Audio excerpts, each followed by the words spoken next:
వారు మన దేశంలో 1200 సంవత్సరాలకు పూర్వం అవతరించి అందరి మనస్సులోనూ ఉన్నటువంటి అజ్ఞానాన్ని పోగొట్టి జ్ఞానాన్ని ఉపదేశించి ఈ లోకానికి విశేషమైనటువంటి అనుగ్రహాన్ని చేశారు.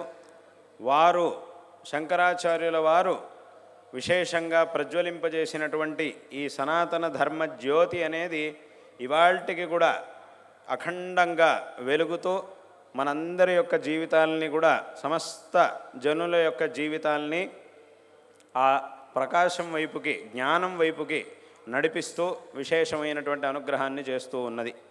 శంకరాచార్యుల వారు ఈ ధర్మాన్ని, ఈ ధర్మం అనేటటువంటి జ్యోతిని విశేషంగా ప్రజ్వలింపజేసిన తర్వాత దాన్ని ఆర్పడానికి, దాన్ని ఏదో చేయడానికి చాలామంది ప్రయత్నాలు చేశారు, చేస్తూనే ఉన్నారు.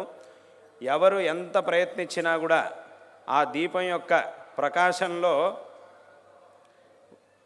ఆ దీపం యొక్క ప్రకాశానికి ఏ విధమైనటువంటి హాని లేకుండా ఇవాల్టికి కూడా ఈ సనాతన ధర్మ జ్యోతి అనేది ఇంత దృఢంగా విశేషంగా ప్రకాశిస్తూ ఉన్నది.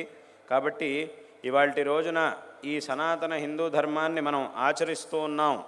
ఈ మార్గాన్ని మనం చూడగలుగుతూ ఉన్నాం. ఈ విధంగా భగవద్ ఆరాధన